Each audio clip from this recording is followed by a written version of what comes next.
As we dive into the tank for the first time since 2019, please feel free to start eating. Please join me in welcoming two local leaders to the stage. First, we have Jeff Williams. Jeff joined Bain Capital Ventures in 2016 as an operating partner in the Bay Area, where he focused on infrastructure, software, and security.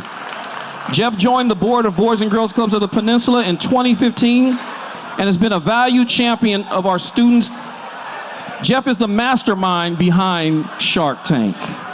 Jeff is joined by Summit Partners CEO Peter Chung. Peter is a longtime supporter of BGCP and an advocate for the kids we serve. Peter was a BGCP Shark back in 2017 and a Youth of the Year selection panelist in 2021. Ladies and gentlemen, I'm going to ask you to please welcome both Jeff and Peter. We good?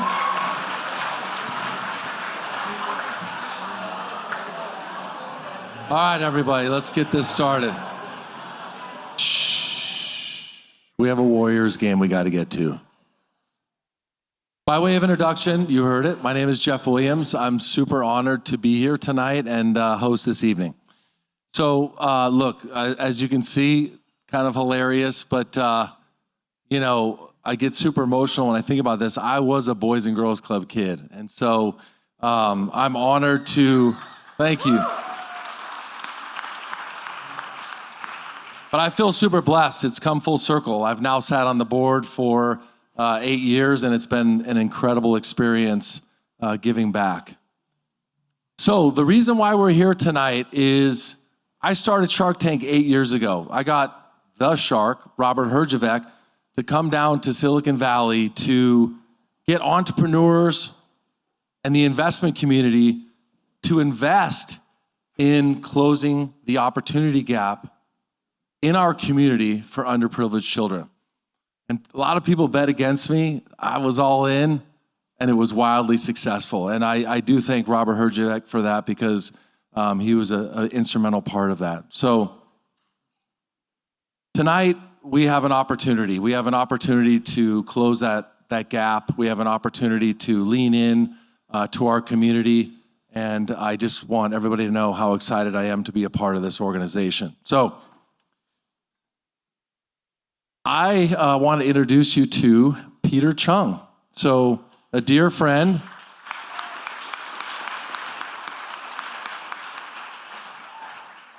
A former Shark, yes, this is true. An amazing supporter of this organization. And the biggest reason why I wanted him up here is that he is an amazing person. Sorry, I get emotional. And an incredible part of this community. Peter. Thanks, Jeff.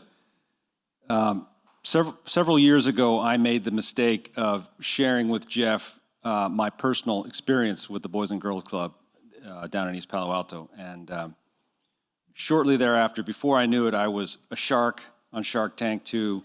I was a judge in the Youth of the Year contest, and now I'm standing up here on this stage.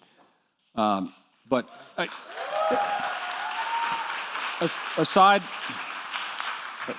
aside from Jeff's just relentlessness and dogged determination, there is a real reason that I'm up here and here tonight, and that is related to my personal experience with the club. I coached my 3 sons in Pop Warner football for 9 years, and half our team was from East Palo Alto. And almost every one of those kids, over 9 years, went to the Boys and Girls Club in East Palo Alto almost every day after school, and a lot of times on the weekends. And you know, over the course of 9 years, you can see the impact that institution had on the lives of kids who needed help. And I don't think they were afraid to say it, and I'm not afraid to say it. They needed help, and they got it in a unique way at the Boys and Girls Club. Of course, over the last decade or so, the demographics of the Bay Area have started to evolve. With the development of East Palo Alto, we're starting to see a lot more at-risk youth closer to home here in the Upper Peninsula, in the Mid-Peninsula. So if you think about communities like Shoreview or South City or North Central San Mateo or Millbrae, San Bruno, there is a real need for the Boys and Girls Club here in the Mid-Peninsula, and I hope that everybody here will join all of us in supporting this worthy cause. Last thing I'll say is Jeff, again, has a continuous improvement mindset here, so the Sharks are meaningfully more accomplished than they were in Shark Tank 2, so hopefully that's reflected in the results tonight.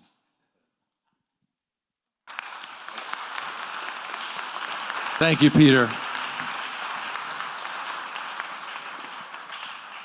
All right, so I would love to thank our host committee and the North County Task Force. If you could stand up, we would love to give you a round of applause. This night would not have happened without you.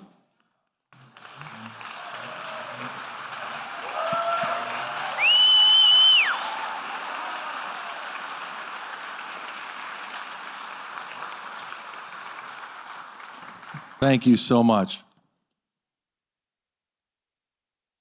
We'd also like to thank our corporate sponsors. I won't name them all. You guys can read. Thank you so much. We can't do this without you, right? We all know that as individuals, it's fun to give to our community, but these are meaningful sponsors, and we all greatly appreciate it. So thank you to the corporate sponsors.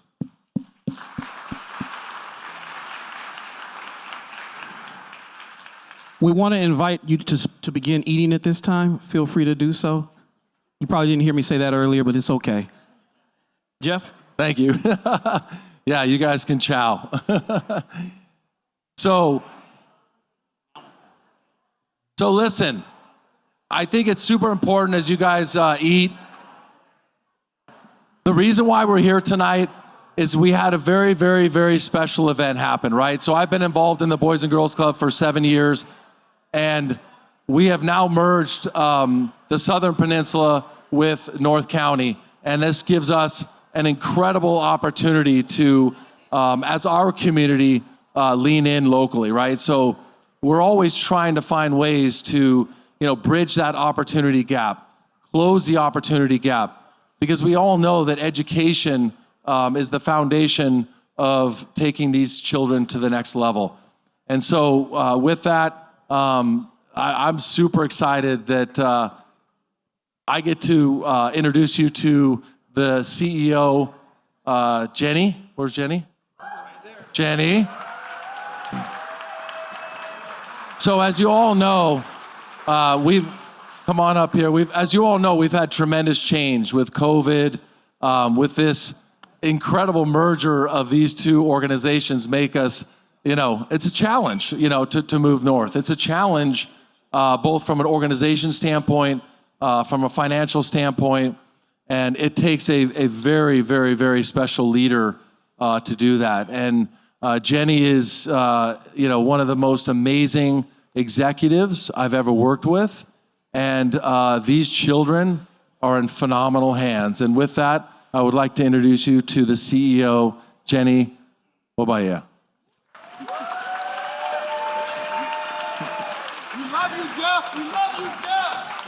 Thank you, Jeff. Appreciate you. And you're right. We're really fortunate to have Jenny leading BGCP. Let me tell you a little bit more about Jenny before she takes the stage. Jenny's passion for BGCP's mission was shaped by her experiences growing up in Cleveland, Ohio. Her mom was a social worker for 43 years, and her dad, a Nigerian immigrant, always emphasized the importance of education. Jenny graduated from Harvard and launched her career in education as a Teach for America teacher in Harlem. She went on to lead a high-performing charter school as principal, and she made the move to the West Coast to serve as director of schools at Rocket Ship Education in San Jose. You can often find Jenny at program with her pink pom-poms, cheering on our students. I'd now like to invite our fearless leader to the stage. Join me in welcoming BGCP's Chief Executive Officer, Jenny Obaya.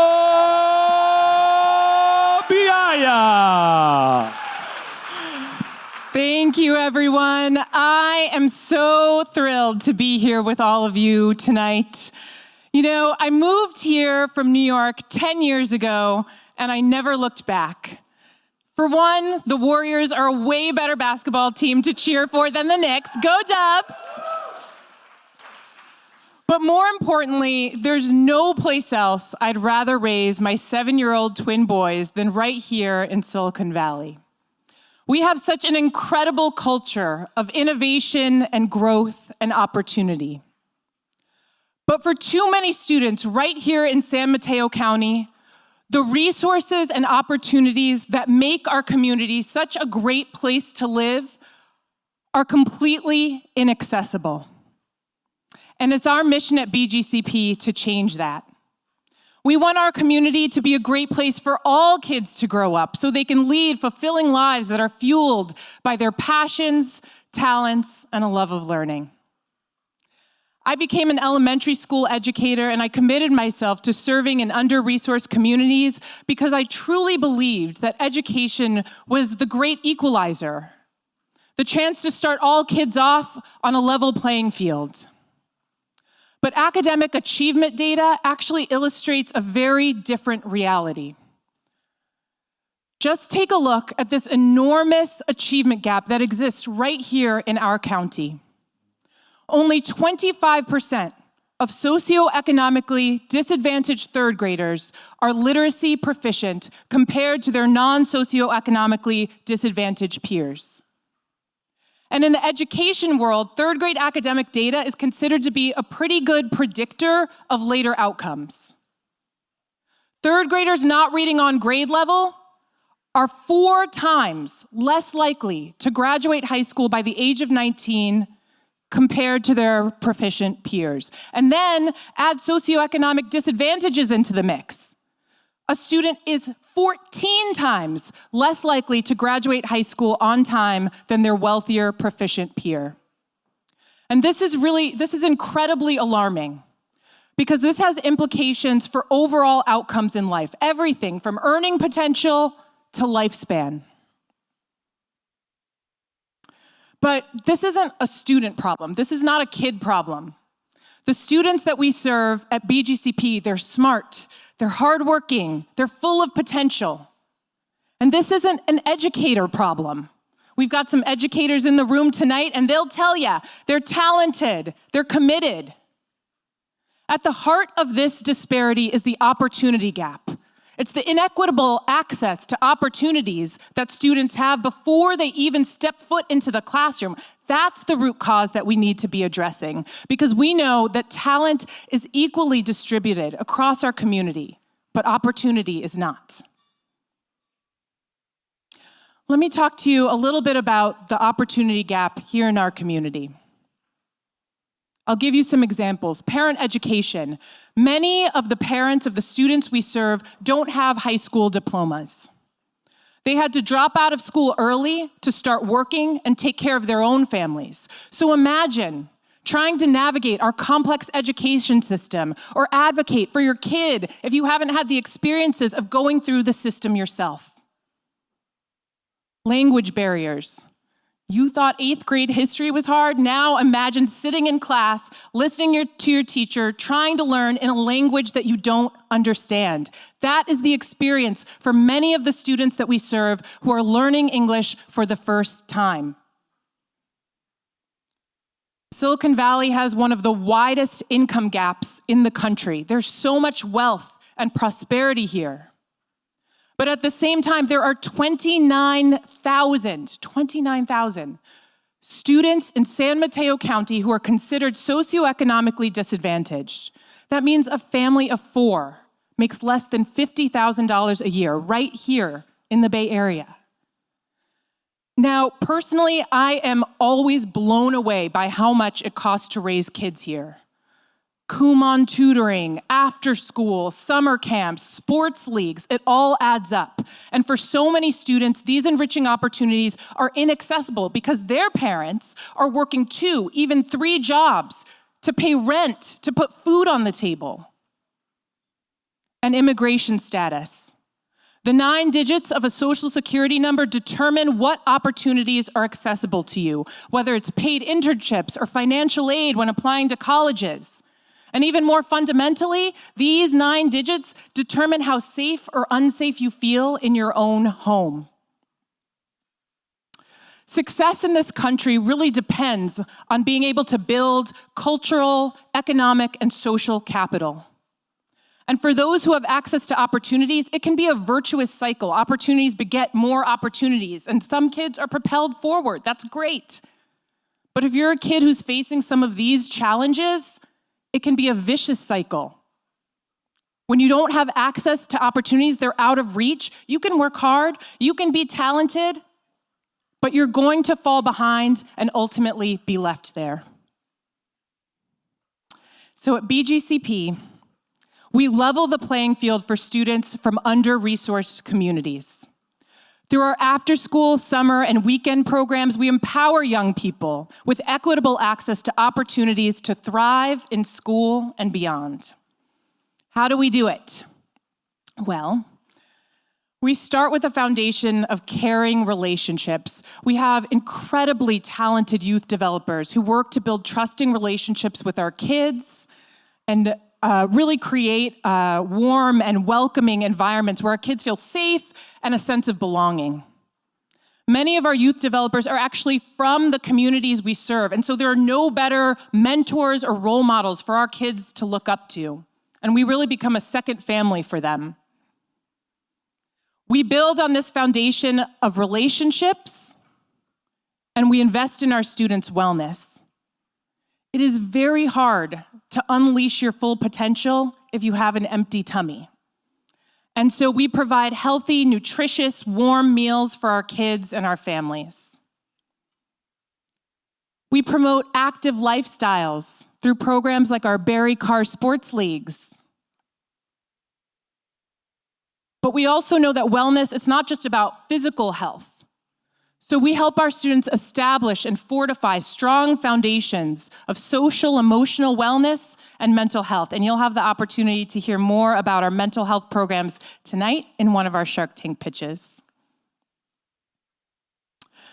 We offer robust extracurricular enrichments, places for our students to cultivate their passions and talents and interests, programs like dance, arts. Look at those incredible self-portraits. Aren't those good? STEM clubs, culinary classes, sound engineering, and so much more. Yeah, that's right. Clap it up. Let's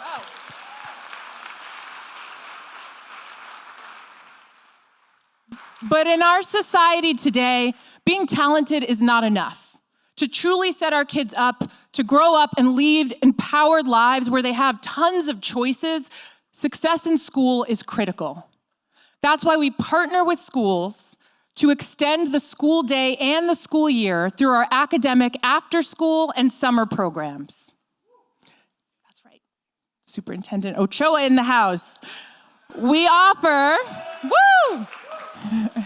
we teach our students academic skills that are really going to help them today, but we also develop academic mindsets and habits and ways of operating that are going to serve them a lifetime.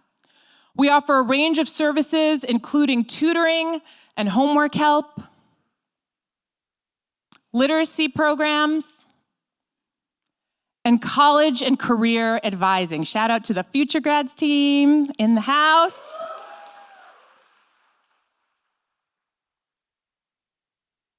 Now, at BGCP, we have an incredibly strong competitive advantage, starting with the fact that we are free to all of our students and families. We eliminate all financial barriers.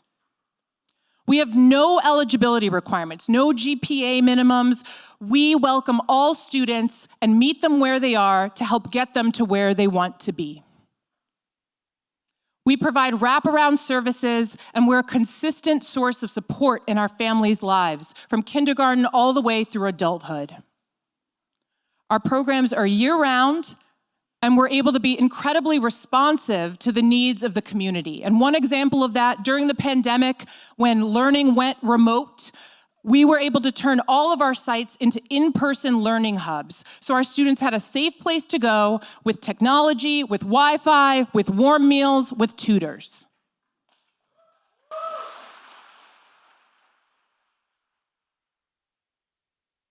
And the real secret sauce of BGCP is our team. And when I say team BGCP is made up of our broader community, and now y'all are all a part of that. It's our loving families. It's our hardworking students. It's our committed school partners. It's our incredible board members. It's our caring investors and supporters. And of course, our talented, hardworking staff.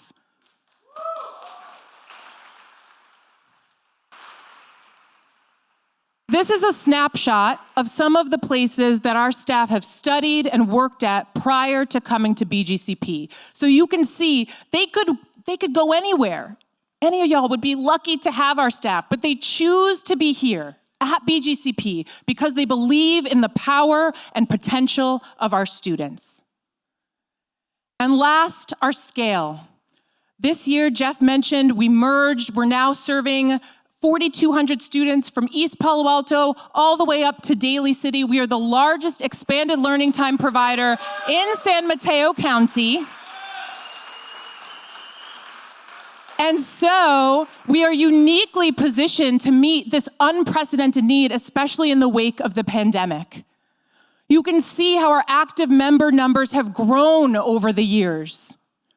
4,200 students are benefiting from our services. And with your partnership tonight, we're going to be able to serve even more students in the county who need us most. I do want to talk about two top challenges that are always top of mind for me as we think about our path forward. The first is staffing. I don't think this is unique to BGCP, but it is very hard to hire the talented folks that we need to serve the number of students that we do. But we work, especially here in the Bay Area where the cost of living is so high, we have folks commuting all the way from Gilroy, from Manteca, just to work with our students. But we work hard to pay competitively, to offer great benefits, and to create a working environment that's fun and supportive and supports their growth as professionals. So if you know anyone that you would like to refer to our staff, come see me afterwards. And then the second one is funding. As we've grown so significantly to meet more of the need in the county, our budget has also grown significantly. And although our programs are free for our families and our students, they are not free to run. Just 4 years ago, our budget was $14 million. This year, our annual operating budget is twice that. We're at $28 million. And this type of growth that aligns to the increase in students that we're serving, this is really a reflection of the tremendous leadership of my predecessor, Peter Fortenbaugh, who helped grow BGCP into what it is today. We have Peter's wife, Betty, and son, Sam, here tonight. Thank you, Betty and Sam, for being here.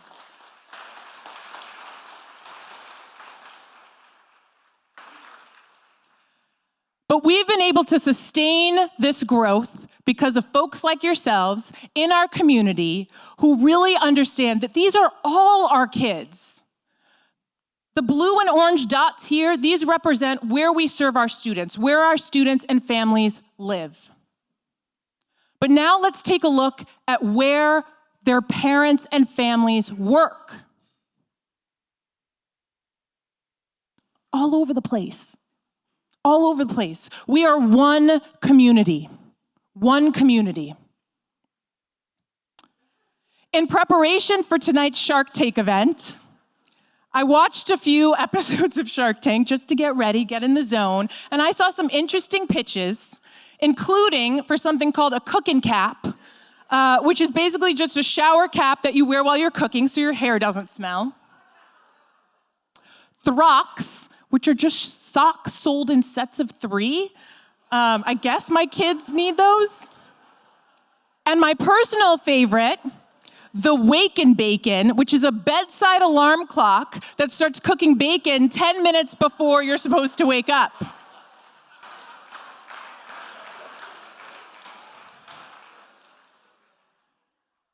And just like the TV show, tonight's BGCP Shark Tank is all about innovation, optimism, opportunity, and return on investments.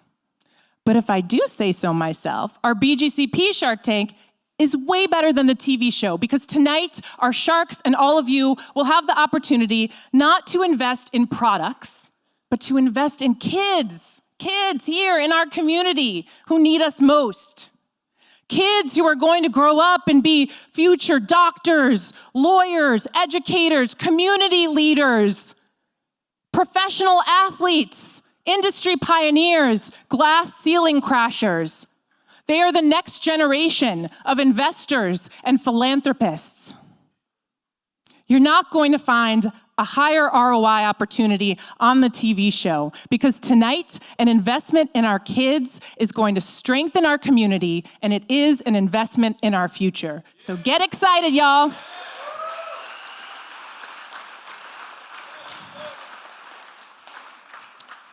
Okay, it's time to get this party started. Our goal tonight is to raise $2 million to expand Students' Learning Day and to provide the essential mental health services that they need and deserve. So now it is my pleasure to welcome our sharks to the stage. Thanks, everyone.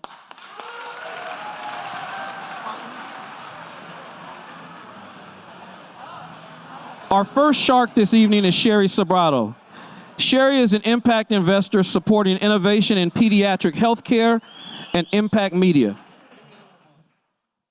Sherry's life mission is to empower youth who are facing health challenges. She is the developer of a teen wellness app, Shadow's Edge, and co-author of Digging Deep, a journal for young people facing health challenges. Sherry helped launch the Cavendish Impact Foundation and the Sherry Sobrato Brisson Brain Tumor Survivorship Program at UCSF. Well, that was a mouthful. Additionally, Sherry is the founding trustee of the Sobrato Family Foundation, whose mission is to partner with communities to meet immediate needs, address systemic barriers, and pursue social justice to build a more equitable and sustainable world. She holds a Bachelor's of Arts from Stanford University and an MA in Counseling Psychology from Santa Clara University. Ladies and gentlemen, please welcome Sherry Sobrato.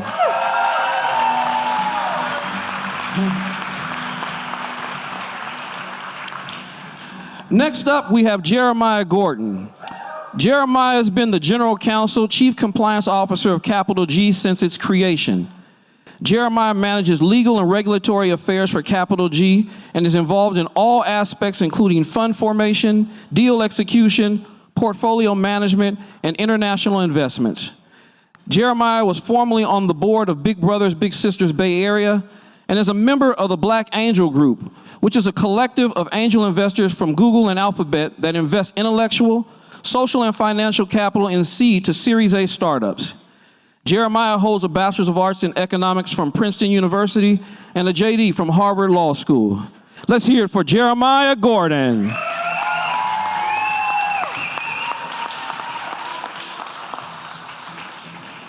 Our third shark is Jean-Pierre Conte. JP is chairman and managing partner of Genstar Capital, a leading private equity firm with investments in healthcare software, financial services, and industrial technology. During JP's tenure, Genstar has grown from having 100 million of assets under management to 35 billion. A businessman, philanthropist, and policy advocate, JP founded the Jean-Pierre Conte Family Foundation in 2017 with the aims of improving educational equity for young people, protecting the environment, and upholding freedom around the world. JP earned the Bachelor's of Arts from Colgate University and an MBA from Harvard University Graduate School of Business. Thanks for being here, JP.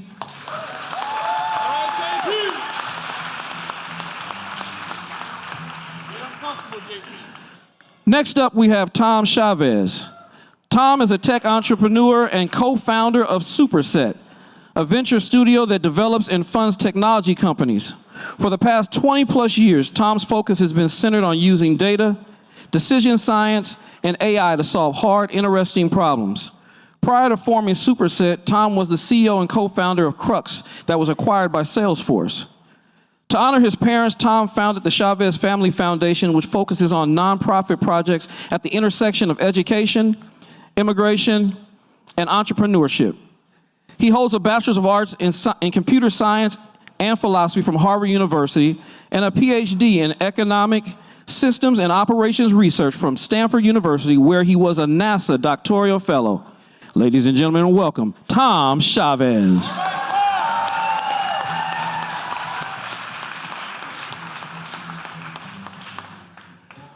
Our fifth shark this evening is Shannon Nash. Shannon has 25 years of experience as an attorney and CPA and currently serves as the Chief Financial Officer at Wing, a drone delivery company and subsidiary of Alphabet. She serves on the boards of NetScout Systems, SoFi Bank, and LDR Holdings. Shannon was named to the 2022 Top 50 Women Leaders in Finance list by Women We Admire and received the 2022 Global Speaker Award from Women in Technology. Shannon is passionate about board diversity and serves as a board member to Black Women on Boards.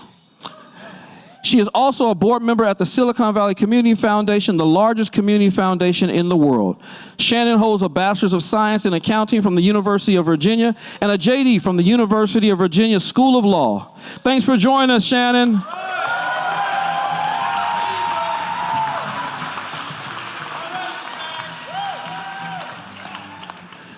To Shannon's left, we have Jonathan Meeks.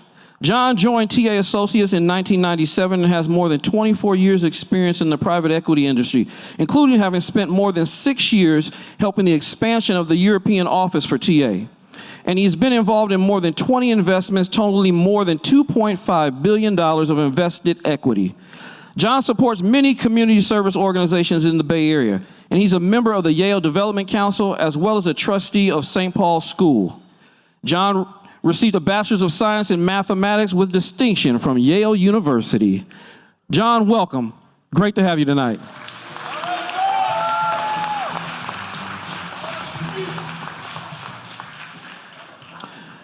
And our final shark this evening is Rich Wong. Rich joined Excel, one of the world's leading venture funds, as a partner in 2006 and is focused on early growth for cloud, media, and consumer technologies. In nonprofit and volunteer roles, Rich serves on the MIT Corporation Development Committee and the advisory board for the MIT Trust Center and Entrepreneurship. Rich is passionate about helping the community through the Jerry and Rich Wong Foundation. He supports many local nonprofit organizations. Rich holds a Bachelor's of Science in Materials Science and Engineering from the Massachusetts Institute of Technology and received his MBA from the MIT Sloan School of Management. Welcome, Rich.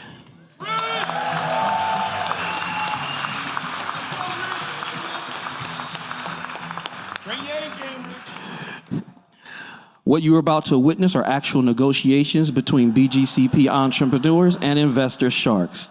The sharks will invest to support the youth who need us most in San Mateo County. An offer is absolutely being made to solicit from the viewing audience. Tonight, the sharks will be presented with 2 investment opportunities: K-8 Expanded Day Program and Mental Health Services. Sharks will make their investment decisions after hearing about both. First to the Tank is an opportunity to support what numerous experts believe is the #1 thing proven to address academic achievement gaps in our community: more learning hours for our most socioeconomically disadvantaged students.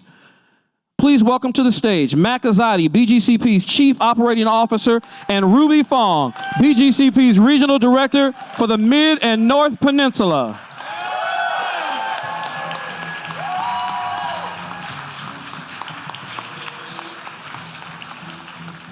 Hi, Sharks.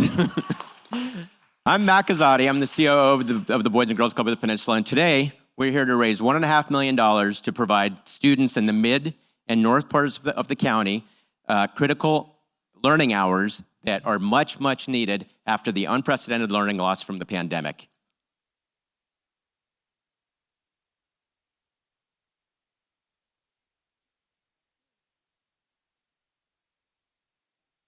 Good evening, Sharks. My name is Ruby Fong.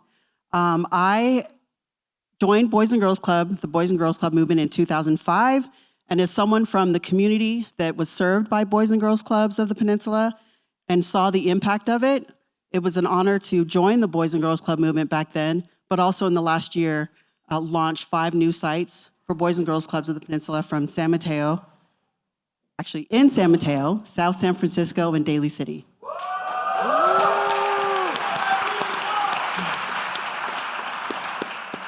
I joined BGCP almost exactly a year ago, and I will admit that I was naively unaware of the amount of need that we have in this community.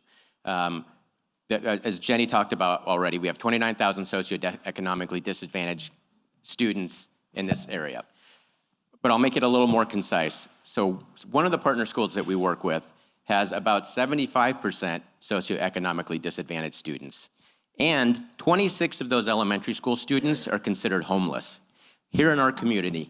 And that is not an outlier school. There are a lot of schools that are like that in this area. So the point that I've learned is these kids are the same as my kids. They have the same aspirations. They're just as smart. They're just as capable. They just don't have access to the resources that our kids do. And the parents are parents just like us. They worry about the safety of their children. They want their children to do better. And they hope that their children grow up and do better than they've done, but they don't have access to the resources that we do. So that's where we hope we can come in. As any of you that have raised kids here know, it's expensive to raise kids in the Bay Area.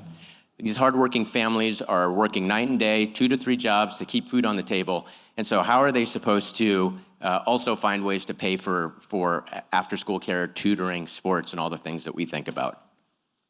Locally, as you all know, everyone in the audience, after-school care is a base rate of about $1,000 plus a month per child.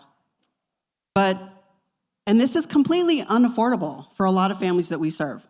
And they're left with no choice but to leave their children home, mostly alone. But at BGCP, we provide safe, welcoming, and enriching after-school programs in schools serving high socioeconomically disadvantaged populations. And it's completely at no cost for our families. I'm sure you've all heard and read about the impact that the pandemic has had on students across the board. And I assume you're familiar with the fact that the impact of the pandemic was exacerbated on students of color and students of lower socioeconomic status. There was a recent study from McKinsey where they looked into this. And as you probably know, there's always been a learning gap. Better schools from higher economic areas have always done better than lower economic areas and students of color. Historically, that gap has been 7 to 8 months.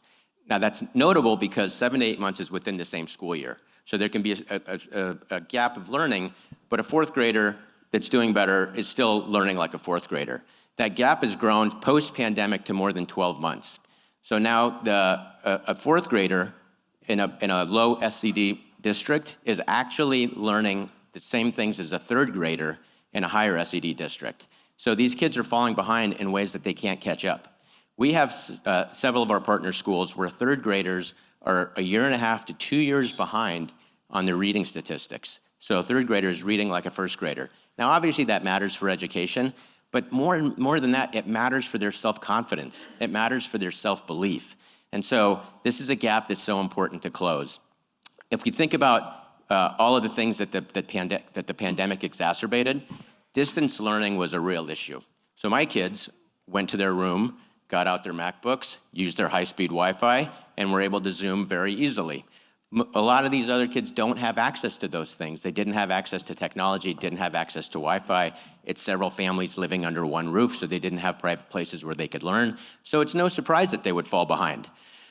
These students are in a serious academic state of emergency, and every minute counts. Luckily, the solution to this is actually pretty well known. It's really more high-quality learning hours have been shown to close this gap. That's why we work so hard to ensure that BGCP is not just a daycare. Of course, we provide a safe place to be, and that's very, very important. But we partner with schools to extend the learning day from the time that the school gets out to 6 p.m. when the parents or caregivers come and pick them up. Well, there's 3 parts to our programs. We're going to talk about all 3. The first one is the academic component.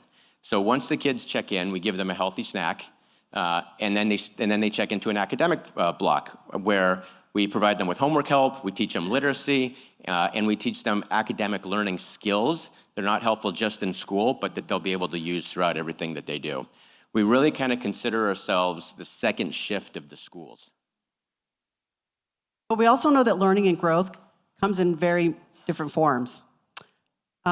On Monday through Thursday, that's really where we focus on the academic block, where we support the students Monday to Thursday. But after the academic block, we integrate an enrichment activities for extracurricular activities that include enrichment, but many of which Jenny has already shared. And then on Fridays, we focus on those being fun Fridays, and they're really they're put into clubs where students get the choice of like different activities, such as photography, DIY, cooking, like Jenny mentioned, clay sculpting, and even for middle school specifically, cosmetology. And so these are activities where it's really just to name a few, how we deepen our existing interests for students, help cultivate their new passions, and develop a lasting love of learning. Finally, we've added, since the pandemic, we've added a social and emotional learning block, and it's really instrumental since the pandemic because kids learn how to make new friends, how to become social, how to deal with conflict, how to identify and cope with the varying emotions that they feel. These are obviously critical skills that they need to be successful both in the classroom and in life in general. So we said earlier that the solution to learning loss is really more time learning. And we're excited to say that as part of BGCP, as part of our Extended Learning Day program, we offer 600 additional learning hours every year to every student that's part of BGCP. Wow.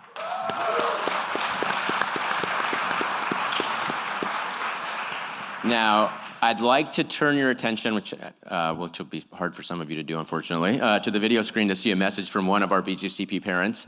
Fabiola has 2 students at our Orange Park Clubhouse in South San Francisco. Katerina on the left, and Paolo is in 7th grade, and Paolo is an 8th grader. For those of you who might have joined us at Youth of the Year this year, Katerina was part of the Folklorico dance crew from Orange Park. Fabiola would have loved to have been here tonight, but unfortunately she's home doing the parenting thing that we've been talking about. But she wanted to make sure she got this message across, so she actually made this video. So let's roll the video, please.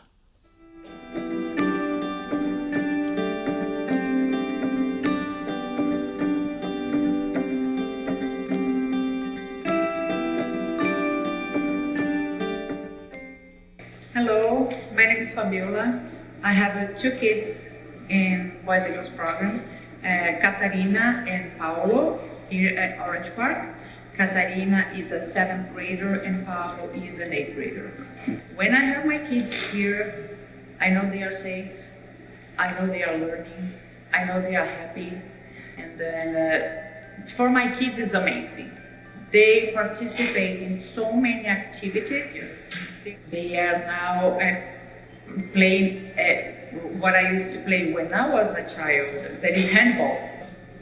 I think that the program is helping my kids in so many ways of developing themselves as individuals in the community, in the sports, and grow.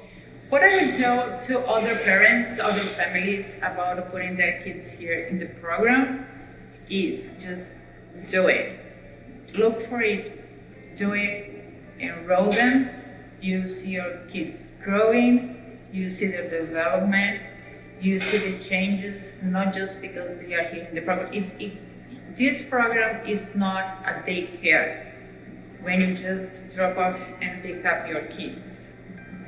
They really learn, they develop, they have many opportunities. I can tell you that every aspect of the program, someone really thought about it, and then everybody pays attention to it, to your child, and then it's amazing. So it's really great, amazing, a blessing. This is what I can say from my experience, and I wish every family could experience that and see this growth on their kids.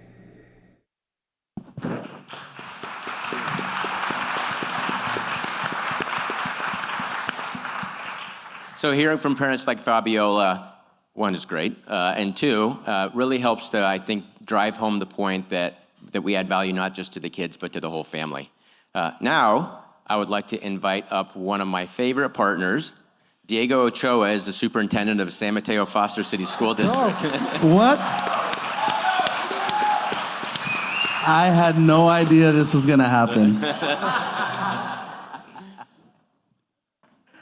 I live for this kind of thing. These are my people, by the way.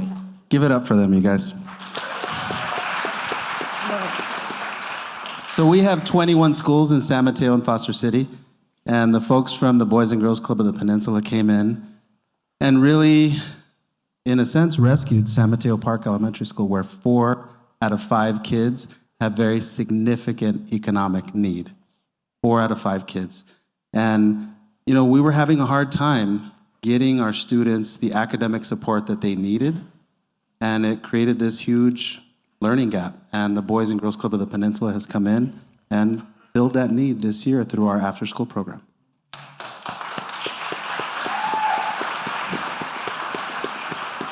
And this is why Diego's my favorite. So demand for our service continues to grow throughout the county, as Diego said, and as Jenny talked about earlier, this is a critical point in time. So we feel a tremendous sense of urgency to continue to expand and to add more sites to more schools to serve more students, while also kind of being thoughtful about financial stewardship. So last year at this time, BGCP had 16 sites. As you can see on this map, they were all in the southern part of the county. Middle of last year, we merged with 2 smaller chapters of the Boys and Girls Club, and we had the opportunity to really expand to help thousands of kids more. And so we felt like we had a responsibility to grow and to take our services and our programs to as much of the county as possible, again, while being thoughtful about how we grew. So we started expanding, and we'll show you everywhere that we are now. So historically, BGCP had never added more than 1 site per year at any point in the history of the program.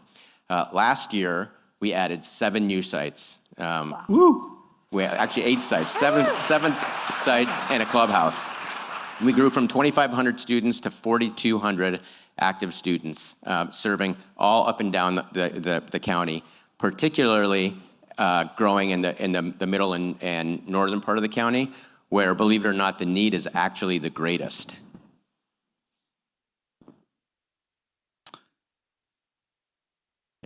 At the same time, we know that you all, the work that you do in your businesses and in your community, it's important, but what you're going to do today is going to make a difference in thousands of kids and families' lives. And we feel that same responsibility in the San Mateo Foster City School District, and we are committing $1.35 million every year for the next 3 years to expand this program to multiple sites in our district.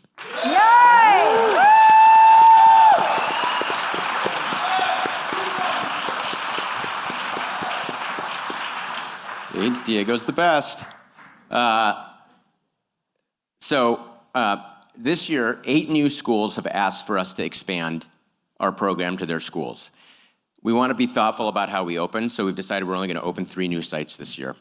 Our aim is to have 7 sites serving 850 students in the middle and north part of San Mateo County. Our direct costs to serve those students, those 7 sites and 850 students, is $3.5 million.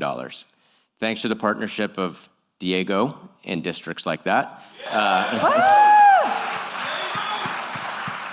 The school district investments will be covering 2 of the $3.5 million.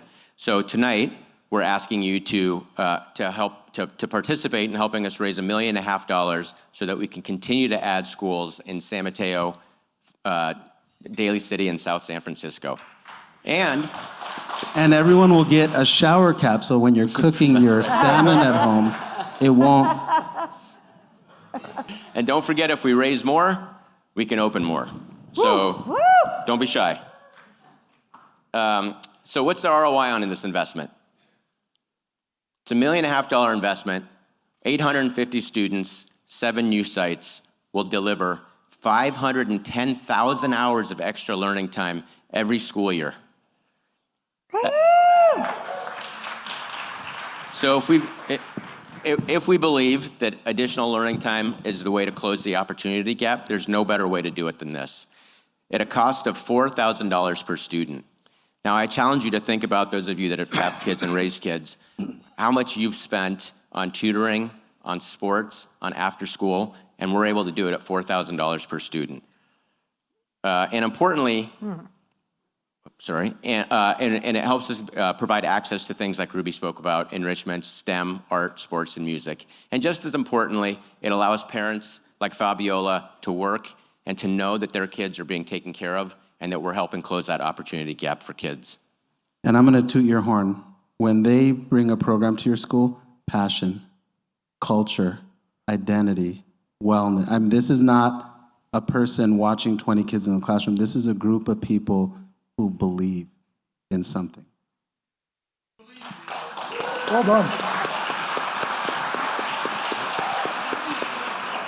So I think we've got a little bit of time for a few questions. If anyone has questions, Jonathan. Where are you from? How did I get here? So my background is actually all in the for-profit world. I was directly prior to this, I was actually COO at Discord. Helped grow a company called Tiny Prints that we sold to Shutterfly. Ran corporate development at Starbucks, and I left. I took some time off, and I am an immigrant as well. Moved to the U.S.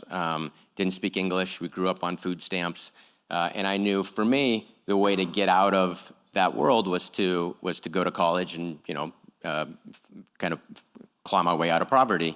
And I was lucky enough to be able to do that. But the mission of the Boys and Girls Club has always spoken to me because, for me at least, my dad had a college degree, so I had the concept of college, even though I had to figure out how to do it on my own. I think for a lot of these kids, the concept of college is foreign.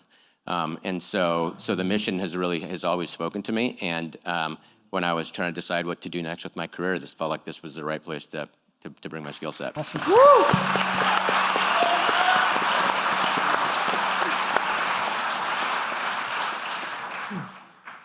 When you think about these three components of the program, are they the same across all the sites, or do you tend to emphasize or tailor the areas of focus depending on the needs of that student population? They're actually aligned. Thankfully, we have a program strategy team that provides the curriculum. So they do all the research. They do all the research to tailor the programming to the needs of our students, generally speaking. And they also provide the training for the staff so that it's aligned all the way across up and down the county. This has been helpful where we have staff shortages. We can pull from one site to another that also assists with staff shortages because it's all aligned curriculum. Great work. Thank you. It does vary a little bit based on the grade level, obviously, but the programs themselves are essentially the same.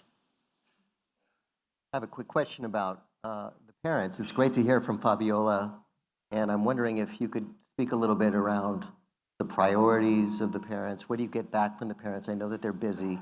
Of course, they want to have the confidence that their kids are safe after school, but what are the priorities and needs of the parents? What are you hearing from them? So we do a survey twice a year with all of our stakeholders. That includes parents, students, and our school partners. And one of the things we try to get out of it is what do they prioritize. So a safe space is obviously important for them. But then the two big things are support with education. So we have this Power Hour program where we help them with their homework, which is, as Jenny was talking about, a lot of parents can't do that because they don't speak the language, they didn't go to school, and so this is a place where they get support with their homework. And then just the emotional development and the enrichment, the things that they just don't otherwise have access to. So we have music programs and dance programs and things that otherwise, are always pay to play. And so they get access to things that they wouldn't otherwise, that they deserve access to. The BGCP meets us where we are as a district. If you know where San Mateo Park is, El Camino, big, busy street. Some of you folks are driving 70, 80 miles an hour when you pass through, when you're trying to get to your coffee meeting.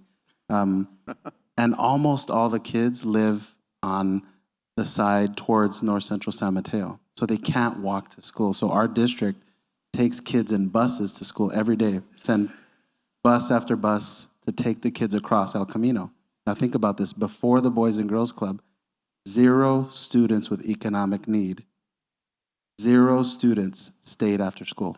This year, 180 students stay every day, 5 days a week.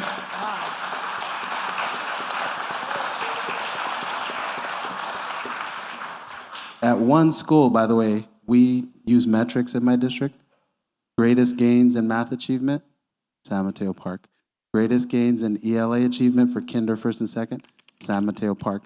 On a social emotional level, when we ask the question, the adults at this school care about me, greatest gains, San Mateo Park Elementary.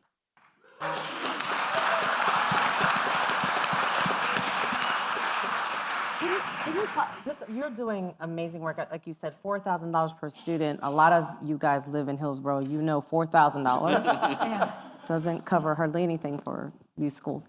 I think you're doing amazing work. I want to know a little bit more about how you picked the 7 sites. When I look at like the run rate you've had historically, you've over the sites you already have, you've actually been able to serve a little bit, if my math is right, more students than you're able to serve here. So is there other sites waiting in the wing? I just want to kind of understand a little bit more about that. Yeah, so there are definitely other sites waiting in the wings. We are saying, so just this year, we're saying no to 5 sites because we want to be thoughtful both for the 2 issues that Jenny brought up. Staffing is a challenge, so we want to make sure we're operationally being thoughtful, and funding is a challenge because we can't assume that we have one of our donors who says all trees don't grow to heaven, and so we can't assume that everything will continue to go up at the same rate. So we want to be thoughtful. And maybe that'll change tonight, and then all of a sudden we'll open 7 schools. But we have a list of criteria that we think about as we look at the different schools. Some of the things that we look at is the greatest unmet need. So what other options are there in that area? There might be other programs that serve kids, and if there are, then we might deprioritize those. The interest of the school district, the interest how involved the principals are and interested in the principals are. Yeah, so we have a list of I think it's 6 or 7 different criteria that we use to consider. Yep. This will be our last question. Yeah. Oh, thank you. Just curious, I'm involved in other educational equity programs up in San Francisco and the city, and there's no question added school time, schoolwork, programming matters, but what we've also found is that mentoring matters. And are you embedding mentors in these programs so students can, get the benefit of, hey, I was in that situation, here's what I did, and they might not be getting that same mentoring at home or in their communities. Can you talk about that and how effective that has been? Yeah, so we have mentoring. So our programs go from now TK up through postgraduate, and we have mentoring through that entire spectrum. It changes as they get older, obviously. For our K-8 programs in particular, as we talked about, a lot of our staff, the majority of our staff, come from the community, and part of what we train, part of what we work on, is the relationship component, which then becomes the mentoring component. And so it is when we talk about kind of how we prioritize the most important things that the staff do, that relationship development is always number 1. And so that's how we think about mentoring. We also bring in, like as part of our programs, we'll bring in like actual mentors to work with them on different things that they might be interested, whether it's STEM or art and things like that. But the actual like building that relationship, that the thing they care about, the reason they come every day and want to come every day is part of what we really focus on. Thank you. Thank you. Thank you, Mac. Thank you, Ruby. Thank you, Diego.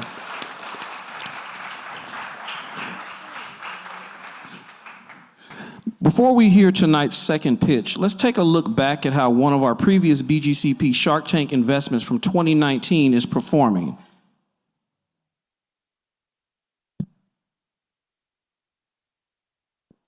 To help us with this, I'd like to invite BGCP's Vice President of High School and Post-Secondary Success Programs, Esme Ortiz, to the stage. Esme is joined by former future grad student Andrea Marquez.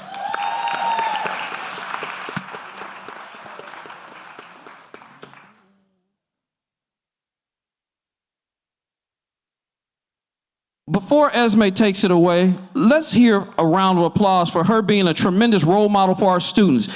Here she is celebrating getting her doctorate in education from UC Davis.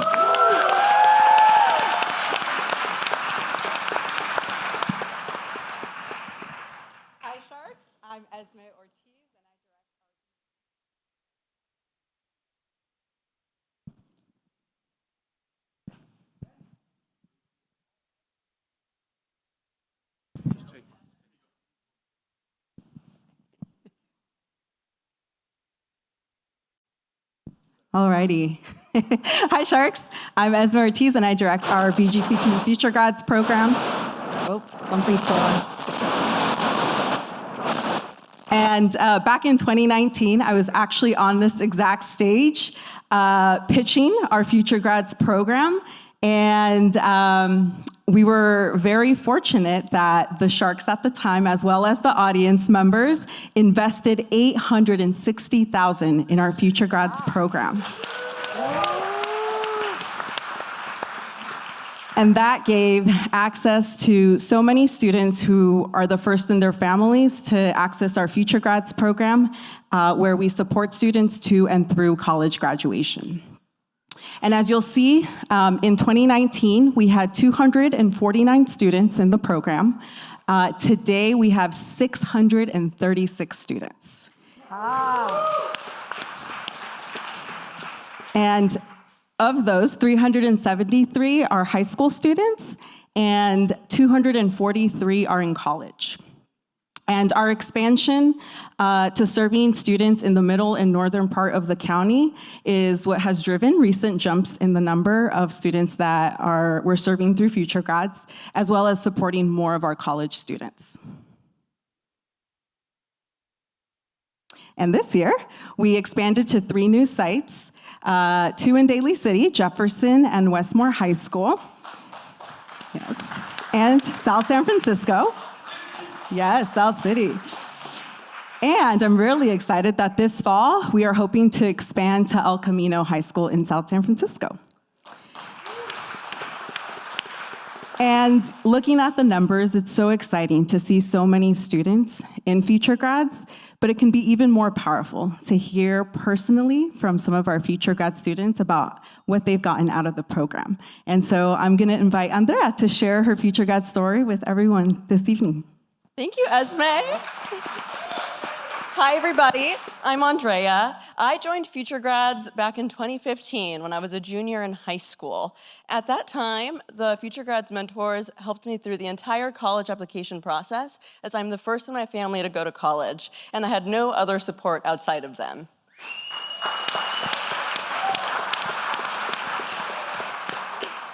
With their support, I was able to get a full ride to the University of the Pacific. Nice.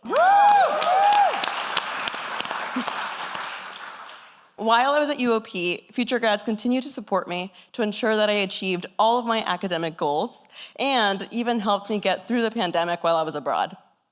Now that I am graduated, I am back at the Boys and Girls Club working as a Career Pathways Program Manager. I am supporting students in accessing career opportunities, such as the ones that Future Grads provided to me when I interned at 23andMe in the office of the CEO. I did an apprenticeship program at LinkedIn, and I even got to do amazing discussions with people such as Dr. Condoleezza Rice. My goal now is to continue to support students, not just through college, but in accessing their career dreams and making sure they're successful in whatever career they choose to do. Awesome, thank you. Thank you, Andrea, for sharing with all of us tonight. And again, it feels great that so many students have been able to access Future Grad, 635 this school year. And I want to share a couple more outcomes with you. Last spring, of our 81 high school seniors, 66 were accepted to 4-year colleges, and 15 enrolled at community college.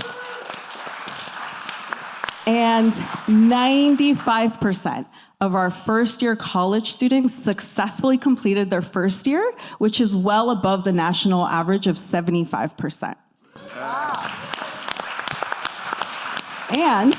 And of our students who transferred from community college to 4-year colleges, 100% of them got straight A's during their fall semester and quarter.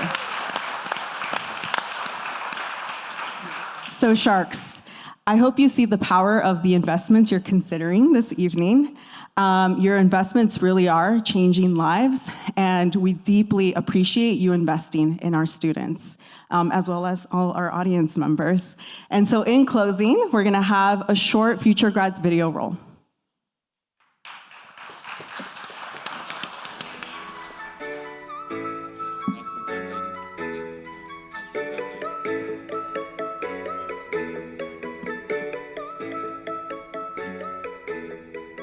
This fall, I plan to attend UC Davis and majoring in computer science.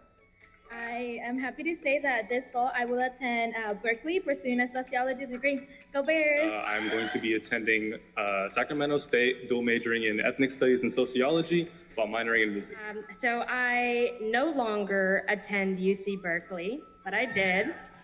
I graduated with a bachelor's in science in molecular environmental biology.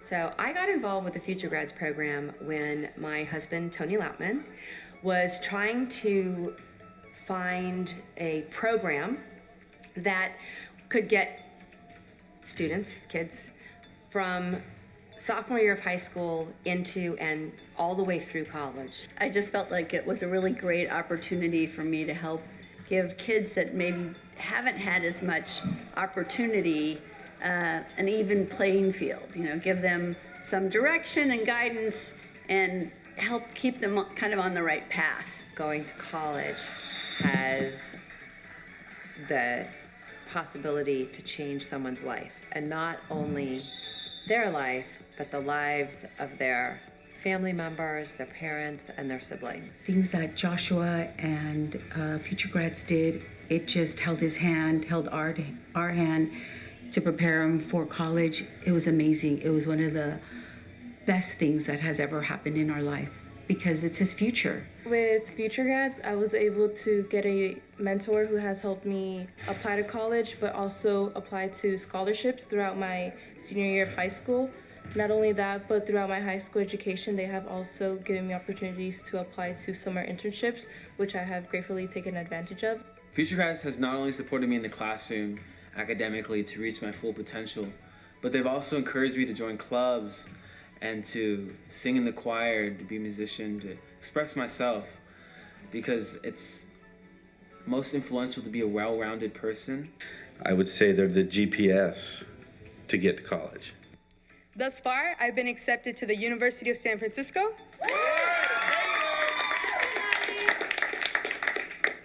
Loyola Marymount University, and Cal State East Bay. My Future Grad mentors have always encouraged me to get out of my comfort zone and show the world who I am.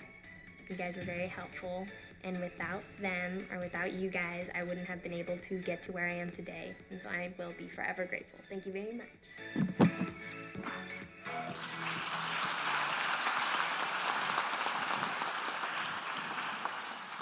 One more time, let's hear it for Esme, Andrea, and the entire Future Grads team.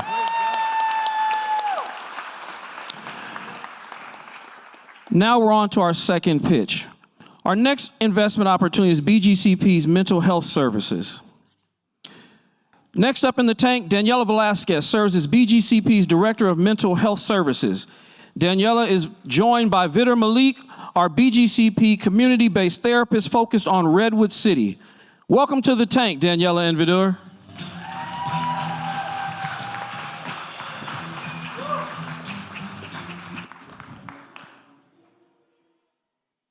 Hi, Sharks. My name's Daniela, and I'm a licensed psychotherapist with close to 10 years of experience, and I'm the Director of Mental Health for BGCP. Thank you. Hi, Sharks. I'm Vidar. I'm a licensed psychotherapist in our Redwood City Clubhouse, and I also focus on content creation for staff development. A few years ago, a young lady was referred to me at the Redwood City Clubhouse. She was overwhelmed with life, and she wasn't even sure if she wanted to continue living. About 3 months into our treatment, she looks at me in our session and she says, Daniela, I just want to scream. And so I said to her, let's do that. We walked out to the patio at the Redwood City Clubhouse, and I looked at her and I said, what is it that you want to say? And with a little bit of courage, with a lot of courage, some hope, and a little bit of fear, she looks at me and she says, I want to live. So we screamed at the top of our lungs, "I want to live." This student is now on her way to UCSF to study psychology and communications. And this is just one story. Thank you. Thank you.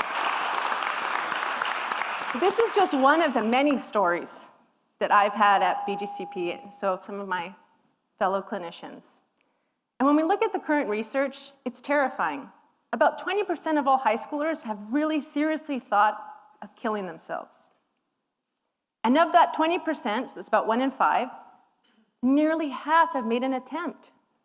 So the stakes are really high right now. And we've got to do something about that. It's obvious that we're in the middle of a mental health crisis. Just take a look at these headlines in the New York Times.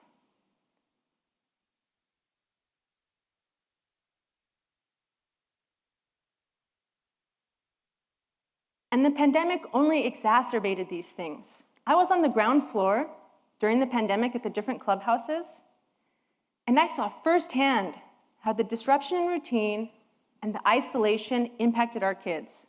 We were seeing unprecedented levels of anxiety, depression, self-harm, and suicidal thoughts.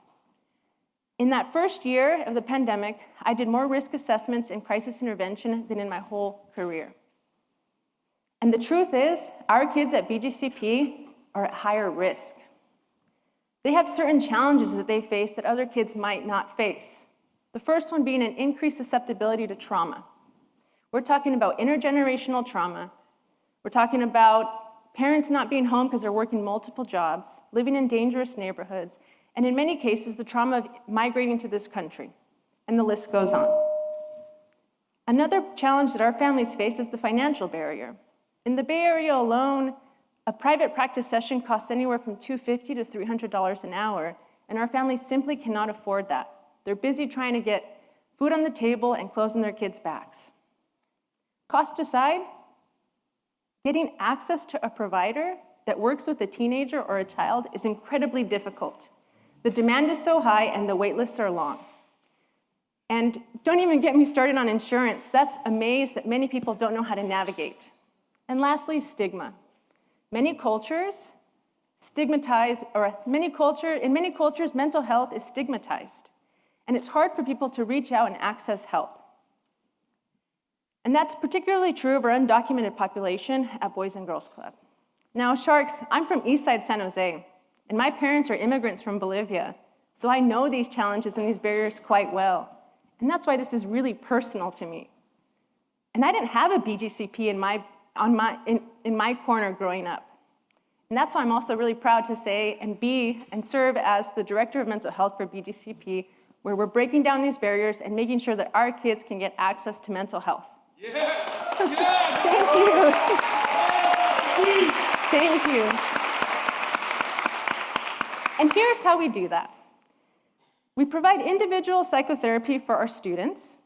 We've been doing that for years now, but the demand continues to grow, and my team is getting bigger, and so we're getting creative with how we're going to respond to that need, which Vitor will share a little bit about.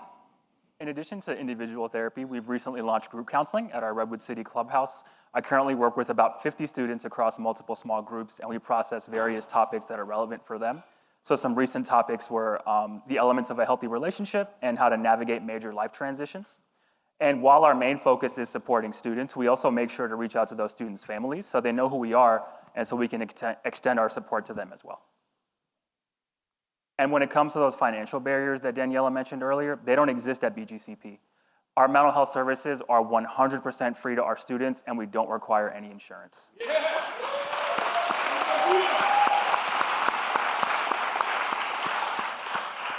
And the reason we can do that is because of people like you who understand that all kids deserve access to quality mental health care, not just the kids who can afford it. That's right.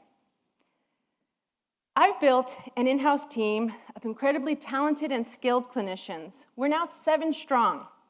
And we're on site at our clubhouses, but we're also available to our students virtually.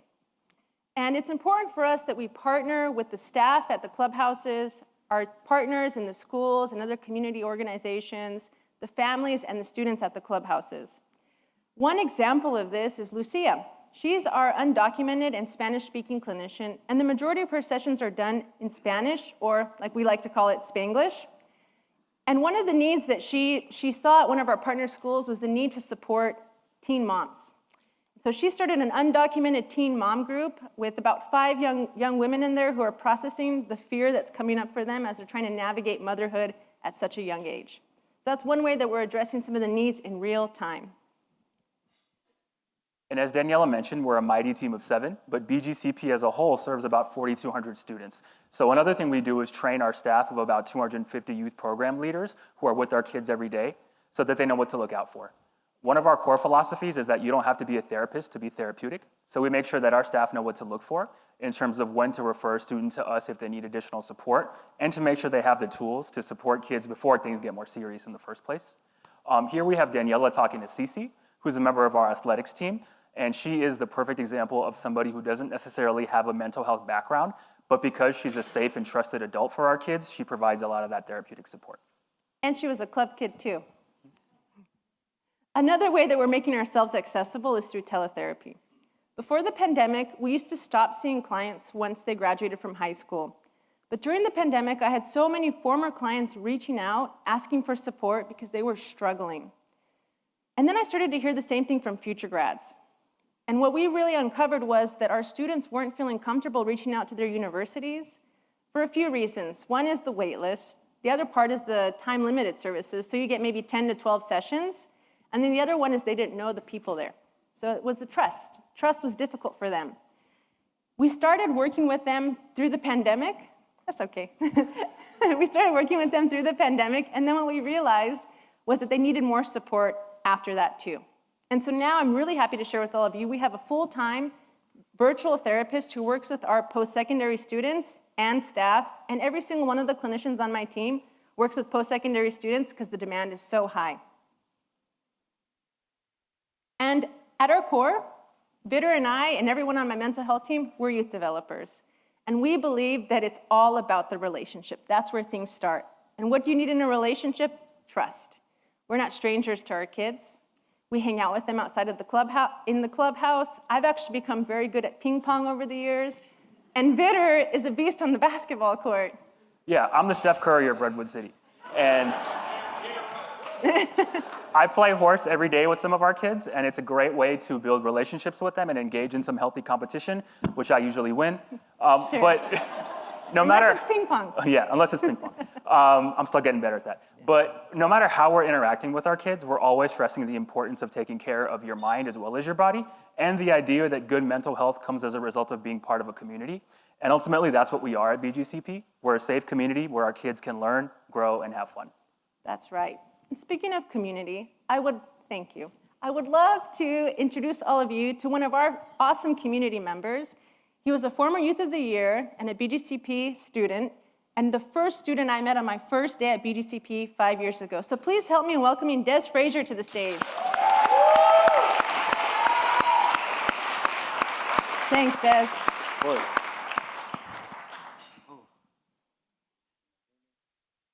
Check. There we go. All right. Stay with me, y'all.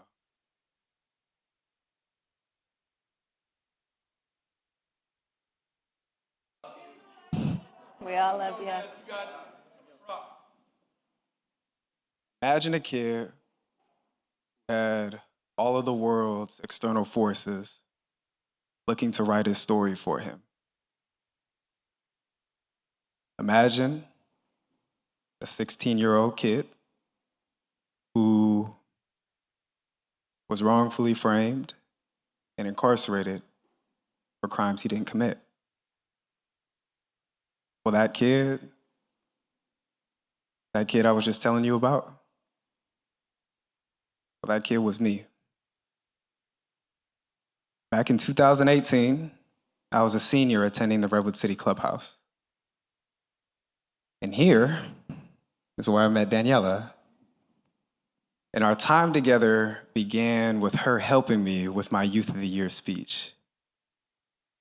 And after my very first session with her, I knew immediately that there was something in her that I could trust.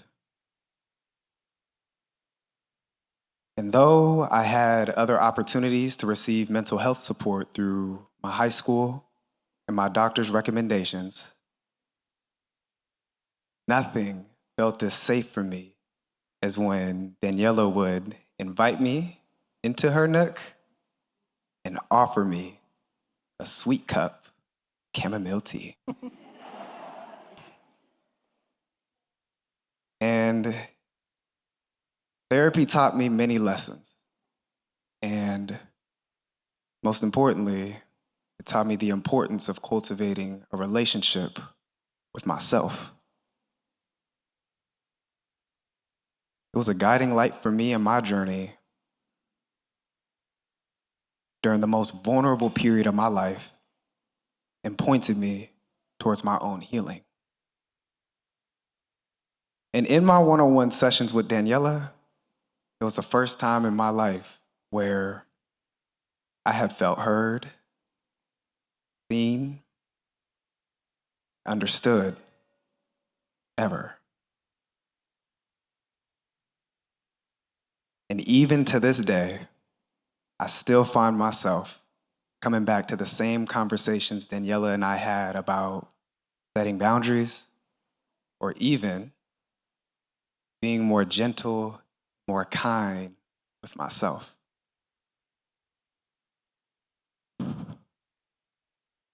And at the time, I never would have guessed the everlasting impact prioritizing my own mental well-being would have on my life as an adult.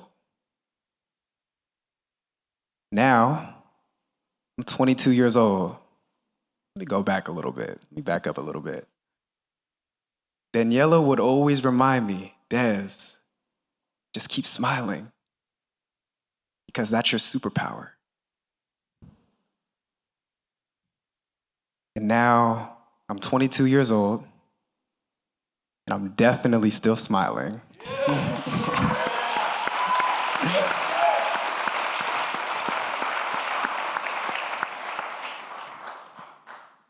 And I want to thank each and every one of you for being here, being in community with us. And thanks through all the support that I've received at the club, I'm even more optimistic for what the future holds. And last thing before I go, if y'all happen to be hiring, let me know.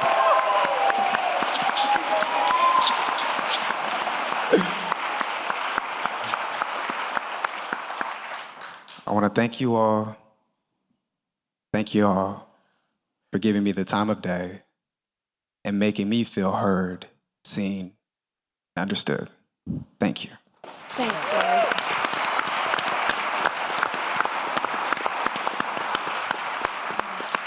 Would you mind staying up here with us? All right. Thanks, Des. How do you guys reach boys? That's the question? That's the question. That's a great question. Thank you. So for a long time, it was just me at the clubhouse at Redwood City. And I would just go out and play sports. That's how we reach a lot of the boys. We go into the spaces where they are, and we meet them where they're at. I don't know how to play soccer. I don't know how to play basketball, but I played staff versus student basketball. I made a three-pointer, and I got indoor soccer shoes, and I just did my best.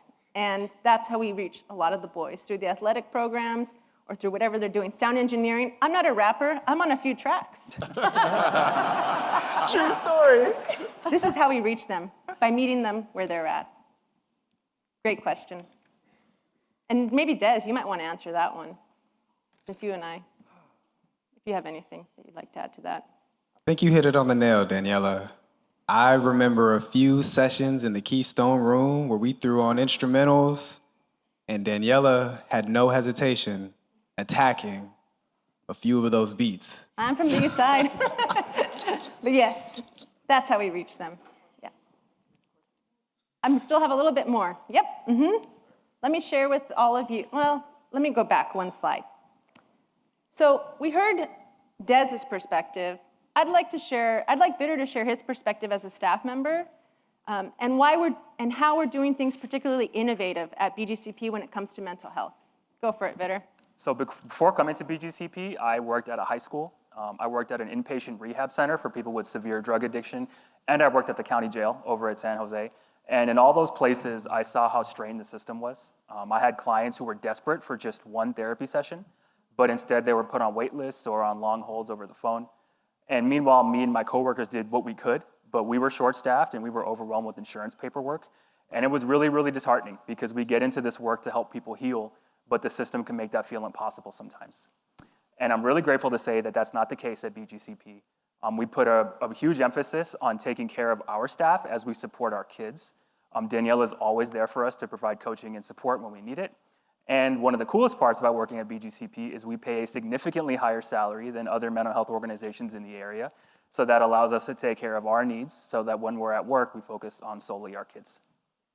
And it's also how we get some of the best clinicians. So back in 2019, I was the only therapist, and I was seeing about 25 students. Des was one of them. But I'm really proud to show all of you the way in which our program has grown.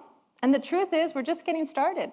Next year, we have big goals, and we want to expand our reach and deepen our impact by providing more group therapy and group counseling and seeing more clients individually. So let's get right into this.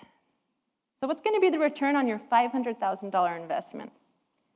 Well, 725 students will be served with some sort of mental health service. So that comes out to about $700 a student, which is a great deal in my perspective. 275 of those students will receive one-on-one individual psychotherapy. And if we look at the outside cost, which is anywhere from $250 to $300 an hour, it's nearly $1 million in outside value. So that's a 2-time return on your investment solely in individual psychotherapy, but that's not where we're stopping. 450 students will receive some form of group counseling. We'll be able to do professional development for our 250 staff of youth developers around mental health and SEL so that our staff can respond to the students' needs in real time. And the truth is it impacts our entire community.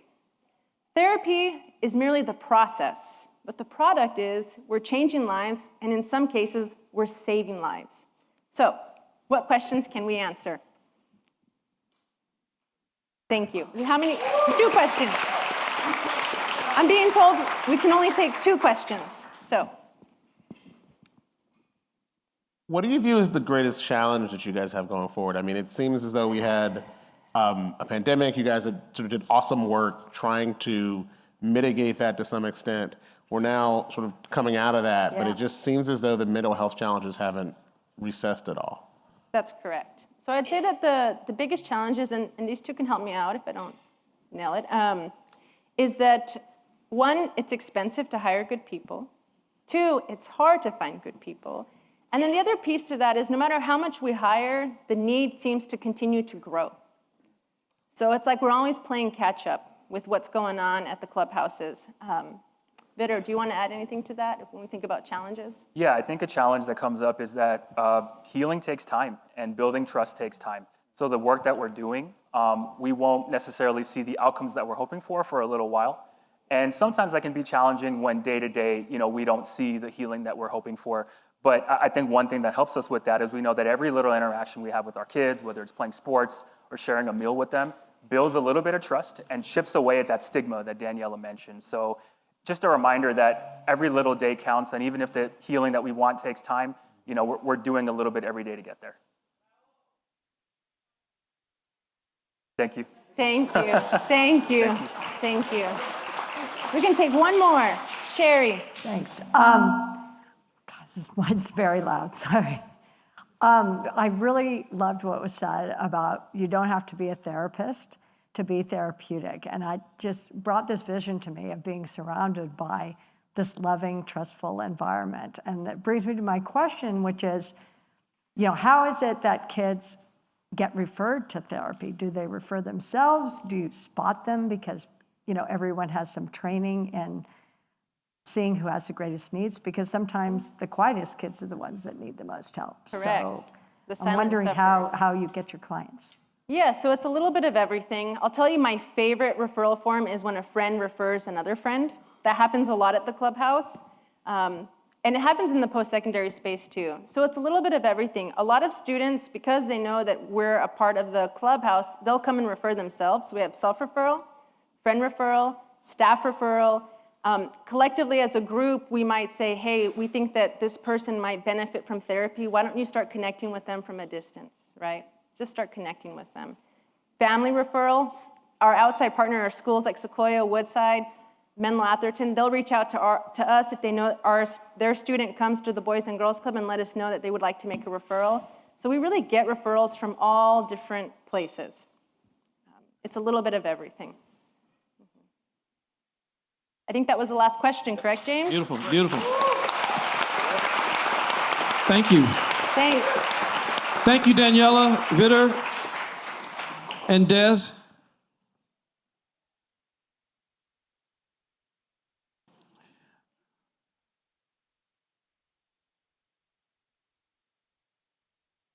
Now let's welcome to the stage BGCP board member Ned Gibbons.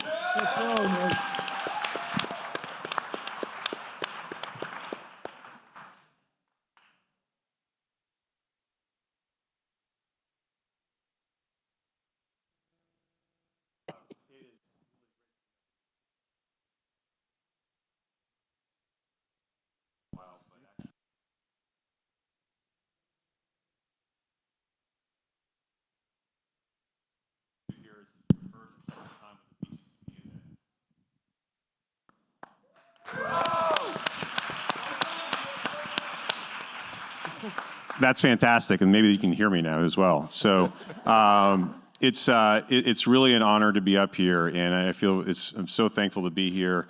I've been on the board now for BGCP for the last since 2011, and during that time, and in fact, I mean, Des, I think we met when you were in 8th grade, so a long time ago as an example, and over those dozen years, I think a few things have come to mind for me as a board member that I've seen about the organization. One is, if I think about it, you know, we're here tonight for Shark Tank, so one of the ways to think about it is as an investor. And this is, I have to tell you, this is an incredibly dynamic organization that is relentlessly adapt at changing and pursuing the new things that have to happen while staying focused and focusing on the right things. And I think you've heard some of those things tonight. The second part of this that's important to me is that for me, I'm very passionate about our community, and that when I see the organization, one of the things about the organization that it is utterly and culturally committed relentlessly to the students. It's about the students. And it's amazing how everything turns on what can we do to help the students. And it's a joy for me to be part of this and to support it. And I think, Diego, you even mentioned it, that on the other side from, say, where I'm standing is that you've seen the experience of what the organization is like when you're partnering. And so the third part of that, which I think all links together, is that this is, and I think we've all seen it tonight, a very content-driven organization. Work on it hard and keep on working on it and get better and drive change and drive results.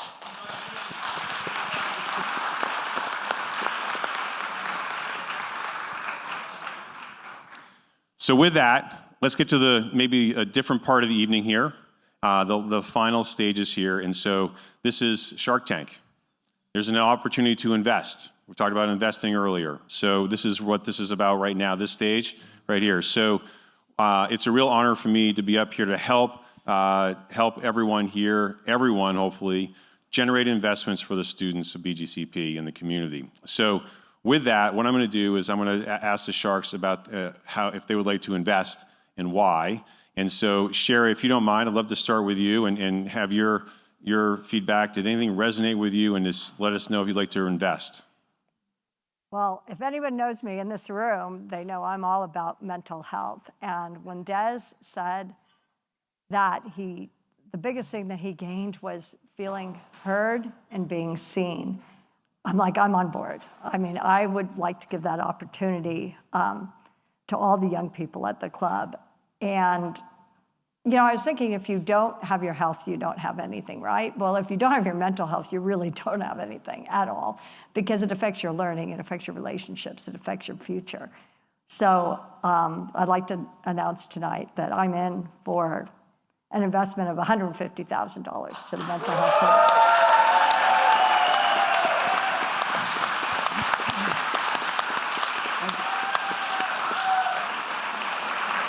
And I hope others join me on that. But, then how can you choose? I mean, there was only two, and I just have to support both of them, because I thought it was a little crazy when I heard, well, there's expanding to 7 new sites. And I thought, that's totally crazy when you don't even have donors in northern part of the county. And then I realized, well, it's not really crazy, it's visionary. And I like to see that vision. And I've seen it before. I've been a supporter for 25 years for the Boys and Girls Club, and I've seen them go a little bit further north, first East Palo Alto, and then all the way to Redwood City, right? And they did it, and they did it in a huge way. And I'm absolutely certain that team can continue to expand and provide the same and similar services, or even come up with new services for these young people that they'll be serving in the North County. So I'd like to put in $100,000 to the expansion of Taylor. Fantastic. Wow. Sherry, thank you. That is quite an inspirational start. Jeremiah, I'd love to hear your feedback. So part of my feedback is I was just overwhelmed by how awesome the presentations were. It was really eye-opening, and I thought that they were very good and very well done. I think that the thing that I thought about as I was hearing both the expanded day program presentation as well as the mental health program is how much of it was sort of tied to trying to recover from and trying to deal with the pandemic. We have sort of the school learning loss issue, which I think is real and really needs near-term attention. I think what they said was a state of emergency, and I really agree with that. And I think now is really the time to press forward on that. And I think, growing to 7 clubs, which seems like a lot in a year, but I think they have the staff to do it, I think is an awesome idea.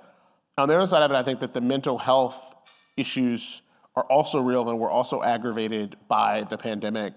And I think it's an awesome place and an awesome idea and their team to do it, to put more money against that. And so I am unable to choose. And so we'll invest $50,000 to each of them. Awesome. Awesome. Thank you, Jeremiah. JP, can I mentor you on this? Yes. All right. I'm happy to chat about it. I think I read the statistic that 90% of these students are the first in their families to go to college. And that statistic resonates with me because I was a first in my family to go to college. And education is the great equalizer in our society. And America, people complain about America, but let's be honest, America is a country where opportunity is equalized more than any place in the world. And you can argue that it's not fair here, but overall it's the best. But I do think our society needs to continue to make sure that opportunity is real. And I want to support both of these programs. The first program is all about more classes and more mentoring. And if we could take these young people and put them in a healthy environment where they are being fed, they are getting mentored, they're building relationships with healthy relationships with people that are doing everything they can to advocate for them, that's nothing but good. And mental health is such a critical issue. Everyone focuses on physical health. We're building hospitals, we're doing this. Mental health is as important as physical health. My own families have had to deal with some mental health issues, and I know the importance of having the resources to go to deal with issues. So to me, both of these programs are incredibly important. I like being a lead investor. I'm going to invest 10% in both programs, so $150,000 in K through 8 and $50,000 in mental health. Thank you. Fantastic. Thank you very much. Tom, what did you think? Man, I gotta be honest. When I came here tonight, I thought I was going to be all in for the Throx or possibly possibly the Make and Bacon alarm clock. But these two projects are absolutely stunning. You're being upsold right now. Right. No, like my fellow sharks, I'm totally awed and inspired by how thoughtful and well considered these projects are. I really want to salute the team for all of the work that you're doing. It's necessary in every possible way.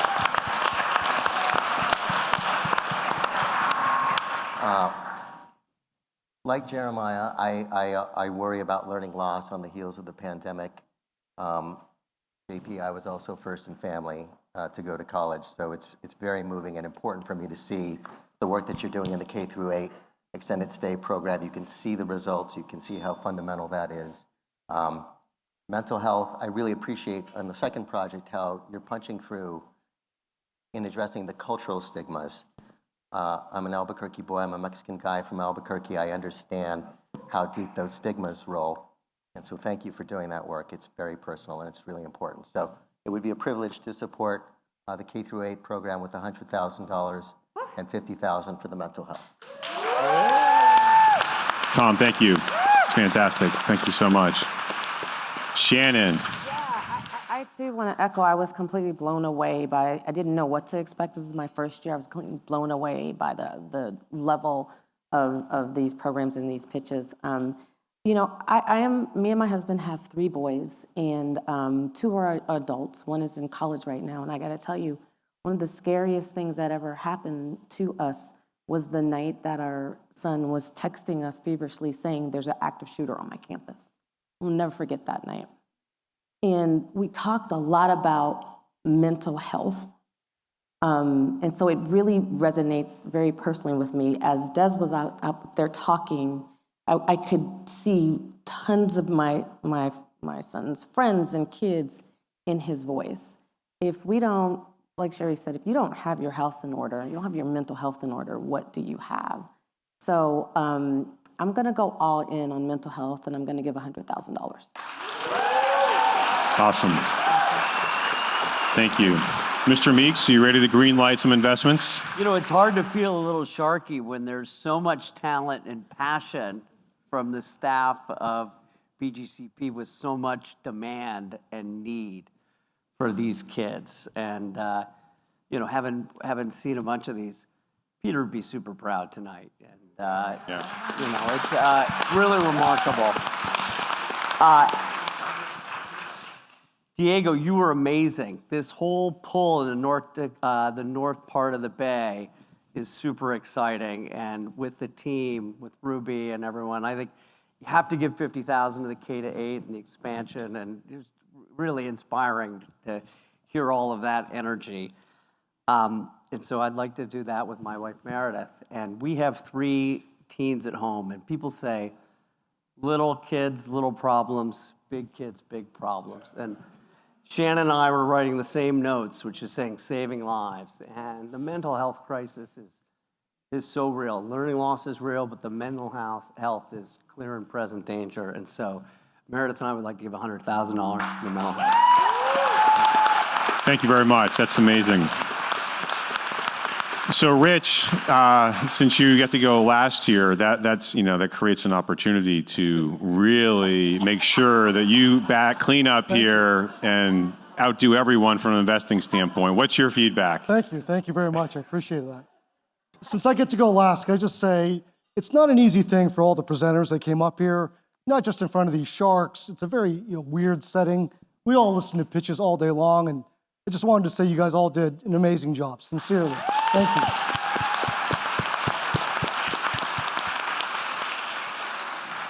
You know, as I reflect on it, I mean, I think a lot of us are involved in either national and sometimes international topics, whether it's in our business or maybe some of the other philanthropies that we support. And I think what's really amazing about this organization is that it's here, in the places that we live, in the places, I think, as Diego or maybe Jenny said, that we drive by, every day. And I think if you're not reminded of the people that are around us that you all serve every day, it's easy to think about all of our own micro problems or our own micro issues that really actually, quite honestly, seem pretty small when you think about it relative to the communities that you're serving. So I think like all my other sharks, it's pretty hard to decide. It's all great work you're all doing, but I'm compelled by, my wife and I think are most compelled by the local aspect. I think the pitch that Diego and team talked about, the fact that San Mateo Schools is committing, in that area is incredibly compelling to us. So my wife and I would love to support the first program with 150. Awesome. Rich, thank you very much. Thank you. Thank you, Sharks. That's been amazing. That's a true game changer, what you just committed to. And we started the evening with a goal of $2 million. I think if my math is correct, we're somewhere over halfway there. So,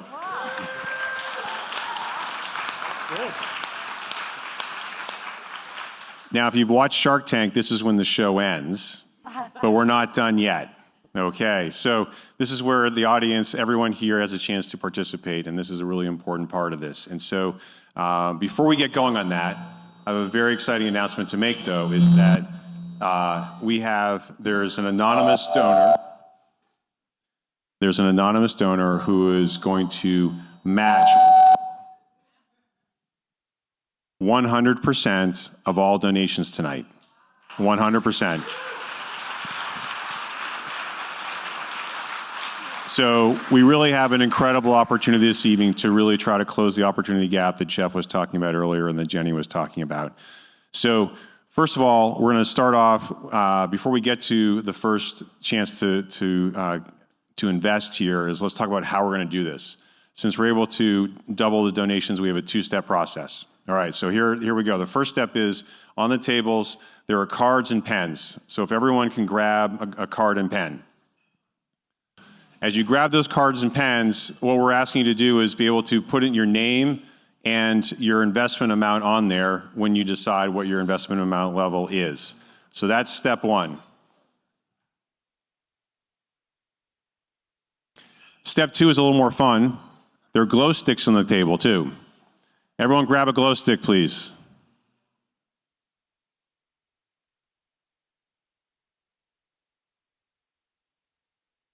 All right, so for the glow sticks, if anyone felt compelled or amazed or impressed tonight with anything, raise your glow stick in the air.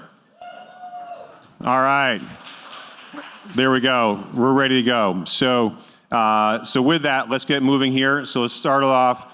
I'd love to have anyone who's interested in investing at $50,000 tonight, raise your glow stick. Remember, $50,000 gets doubled to $100,000.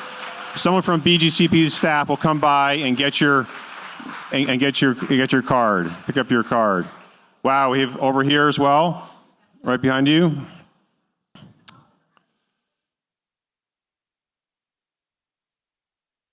All right, thank you very much. Did we get everyone? That's fantastic. Thank you very much at $50,000.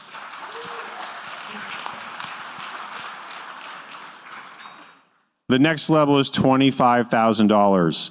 Here's a chance again to double that to $50,000 for a contribution. Please raise your glow sticks. There you are, one right up here in front.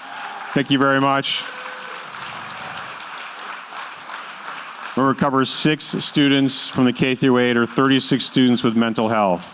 Double that for every contribution. Okay, the next one is $10,000. So think about all the everything was brought up earlier this evening, $10,000. Raise your hands, we can see some glow sticks going up. This is one where, think of all the amount of money that we also invest ourselves in our own kids, our own students. Think of it that way.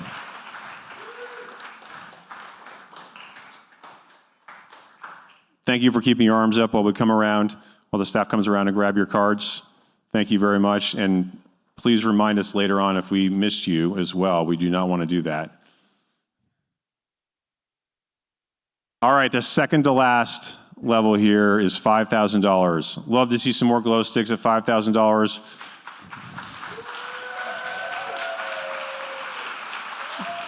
We know we're getting close. The Warriors-Lakers game is coming up soon. but I'm not sure if I have to say the word Lakers, do I? No. No, Keep going. Jeff's making me nervous. He's standing behind me. That's even harder. Jeez. I don't get, yeah, all right. All right, here we go. Last level here is $1,000. I want you to think about this for a second. 1 second before your glow stick goes up. If everyone in this room raises their glow stick, even if you've already raised your glow stick, with the matching, we can raise another $150,000 right now. Love to see your glow sticks for $1,000. Thank you very much. Thank you very much. Good? Okay.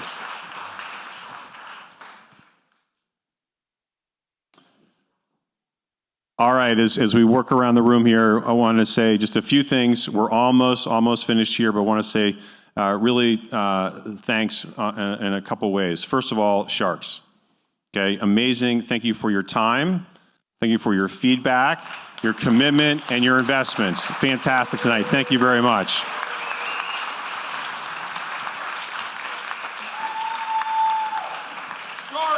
Second thank you is to everyone in the room. Thank you for your time. And what I want to say this very importantly is thank you for joining Team BGCP. This is an important part of a team. It's a capital T. Thank you very much. Thank you for being here. You're done. Ned is so serious, right? Oh my gosh. Woo! You're so serious. Way to go, Ned. Yeah, look, thank you so much. Sharks, we can't do it without you, right? And we greatly appreciate the generosity and the support. We all know that building a community and supporting your community, and it's a team sport. We know that, right? And so I just want to thank everyone that joined us this evening for such a remarkable event that has made a massive impact on our community. Thank you all for joining us. Go Warriors, let's go! Thank you again. Please join us across the way in the bar area to watch the rest of the Warriors-Lakers game. Good evening.